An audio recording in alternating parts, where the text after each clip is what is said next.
В эфире новости, в студии Кристина Якупова. Здравствуйте. Арктические районы Якутии будут снабжены свыше 10 тысяч тонн продукции. День родного языка и письменности отмечает сегодня Якутия. Ледовый каток на площади Ленина открыли в столице республики. Правительство России направит в этом году около 20 миллиардов рублей на развитие сельских территорий. Об этом заявил премьер-министр России Михаил Мишустин накануне. Он отметил, что власти продолжат создавать инфраструктуру на селе, а также строить там жилье на условиях льготной ипотеки до 3% годовых. Помимо этого, как подчеркнул премьер, важно формировать там условия для комфортной жизни, получения качественной медицинской помощи, возможности отдать ребенка в хороший детский сад или школу. Сельские территории также должны быть обеспечены спортплощадками рядом с домом, доступом в интернет и хорошими дорогами, добавил он. Свыше 10 тысяч тонн социально значимых продовольственных товаров и сельхозпродукции планируют доставить в труднодоступные районы Якутии в этом году. Завоз максимально перенесен на водный транспорт в рамках существующей стратегии, что позволит получить значительную экономию по транспортным расходам. Дополнительно в целях снижения цен реализации усовершенствована закупочная работа с производителями с поставкой из центральных регионов России. Также планируется организация 12 торгово-логистических центров в районных центрах арктических районов. На первом этапе строительство начнется в Абыйском, Булунском, Устьянском и Нижнеколымском районах. Субсидируемые билеты авиакомпании «Алроса» стали доступны для всех категорий пассажиров в Якутии. Так они доступны по маршрутам из Мирного и Полярного в Москву и обратно. Ранее субсидируемые билеты по данным направлениям были доступны только льготным категориям пассажиров. На рейсы из Мирного в Москву и обратно предусмотрели 12,5 тысяч билетов. На рейсе из Полярного в Москву выделили по 5,5 тысяч билетов в каждую сторону. Они будут доступны для более чем 300 рейсов на период с 15 февраля до 31 декабря текущего года. Стоимость билетов составляет 8700 рублей, что ниже обычных тарифов.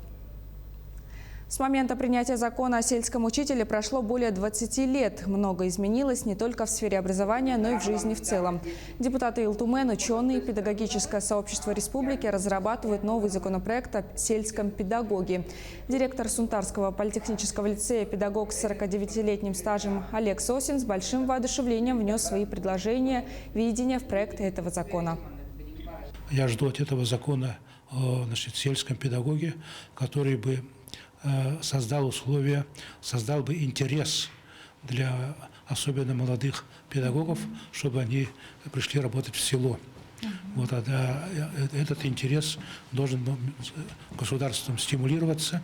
И я думаю, что этот закон о сельском педагоге именно будет направлен на это, на стимулирование работы учителей, педагогов в сельских образовательных учреждениях. В здании отдела МВД по Нерюнгринскому району прошло пожарно-тактическое учение по ликвидации условного возгорания. Мероприятие было проведено с целью взаимодействия со структурами, реагирующими на чрезвычайные ситуации и техногенные пожары, и тренировки личного состава пожарно-спасательных подразделений. Продолжат наши коллеги.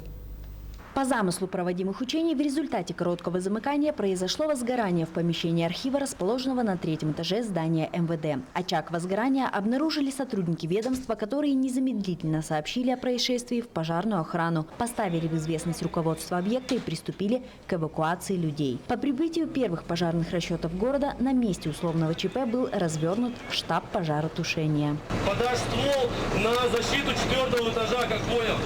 По тактическому замыслу пожар сопровождался сильным задымлением в коридорах здания, из-за чего его не смогли своевременно покинуть 3 человека. Задача пожарных и взаимодействующих с ними структур – отыскать пострадавших, эвакуировать и ликвидировать условный очаг возгорания. Во взаимодействии мы работаем с Нерюнгринским поисково-спасательным отрядом, который оказывает работы, выполняет и оказывает помощь по вскрытию технологических проемов, металлических дверей и каких-то сложных замков.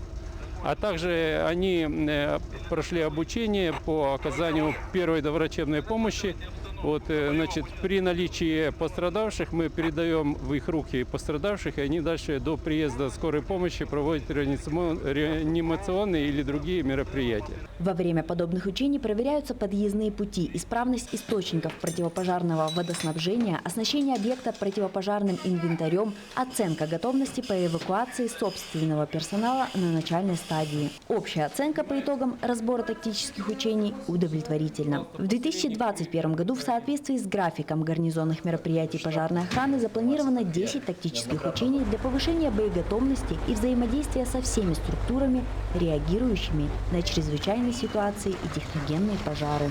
Екатерина Павлова, Сергей Козюра, Нерюнгри.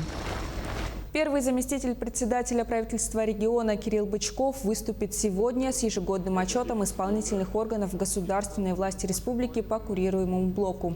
Кирилл Бычков курирует вопросы экономики, инвестиционной и налоговой политики, разработки инвестиционной программы Якутии, организации предоставления государственных и муниципальных услуг региона, строительства, развития строительного комплекса и архитектуры, промышленной политики, геологии и недропользования, занятости и баланса трудовых ресурсов.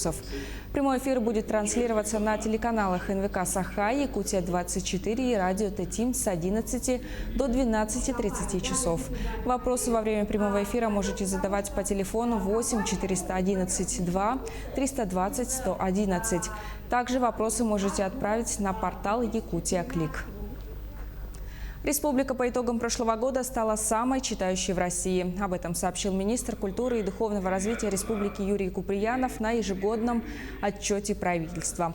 Накануне министр озвучил отчет для жителей Горного Улуса. Были затронуты темы работы региона в период коронавирусной инфекции и основные показатели и достижения за прошлый год. В частности, заметны успехи отрасли культуры. Также осуществляется грантовая поддержка киноотрасли. Поддержано 7 проектов на сумму 20 миллионов рублей. День родного языка и письменности отмечает сегодня Якутия. Праздник связан с именем первого якутского лингвиста-ученого, основоположника национальной письменности Семена Новгородова. В рамках декады состоится конференция «Языки, фольклор коренных народов Севера. Состояние, проблемы, перспективы». Формат конференции дистанционный. Планируется обсуждение широкого круга вопросов, связанных с современным состоянием, изучением и сохранением родных языков, фольклора и литературы.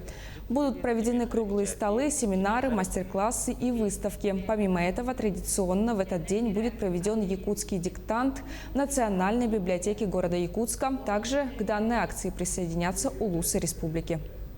Есть такая статистика официальная, что из 200 языков, и диалектов, которые есть в Российской Федерации, только около 70 языков изучаются в школах. Вся работа наша проводится, и государственная политика в сфере образования направлена на то, чтобы в школе сохранялся родной язык как предмет в составе раздела филология. И, конечно, чтобы он велся в таких же объемах, как любой другой язык. Проект по записи аудиокниг на языках коренных малочисленных народов Севера запустили в библиотеке для слепых в Якутии. Благодаря совместной деятельности у людей с проблемами зрения, проживающих в арктических районах республики, появится возможность соприкоснуться со своей культурой, искусством на родном языке посредством говорящих книг. Амгинский район является одним из наиболее популярных мест отдыха жителей и гостей Якутии. Туристический потенциал в районе достаточно большой, и это может стать хорошим источником доходов как для жителей, так и для бюджета района. Для дальнейшего развития отрасли необходимо решить ряд вопросов. Сегодня практически все турбазы не имеют благоустройства. Не ко всем подведено электричество, до многих баз сложно добраться из-за отсутствия дорог. Предприниматели района разрабатывают туристические маршруты, а также новый проект по федеральному стандарту. Ледовый каток открыли минувшим днем на площади Ленина в Якутске. Инициатором проекта стал основатель экстрим-парка «Арена-31» Николай Мартынов.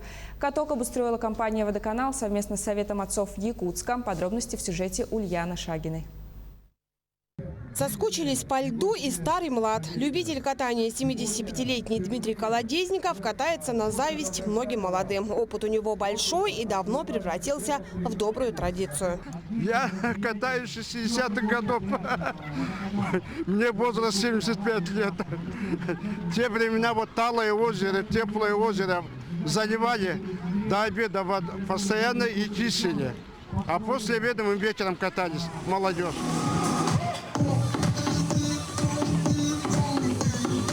Открытие катка стало долгожданным событием для всех. После длительных холодов и годового ограничения гуляние на свежем воздухе, а тем более с пользой, одно удовольствие. Так что соскучились многие.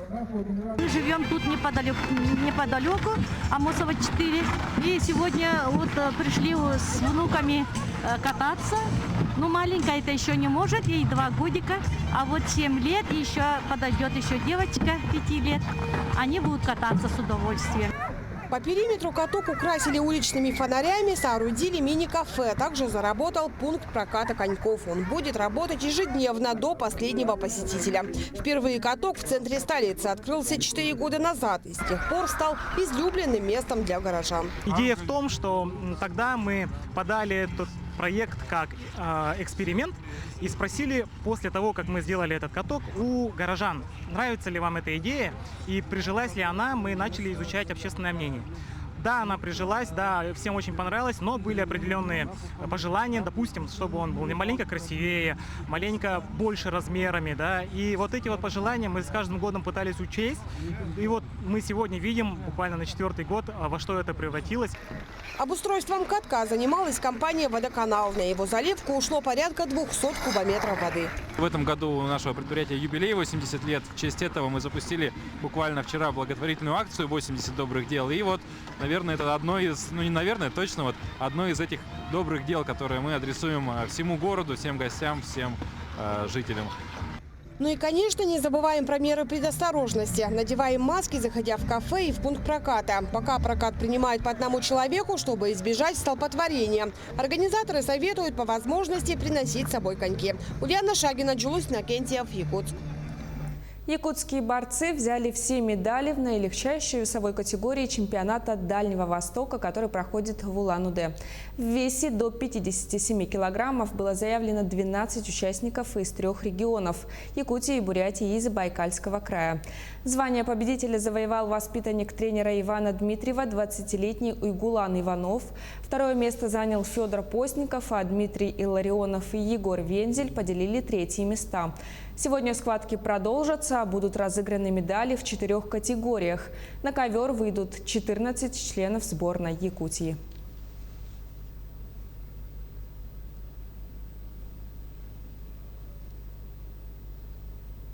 Такова информация к этому часу. Оставайтесь с нами, берегите себя, носите маски и соблюдайте социальную дистанцию.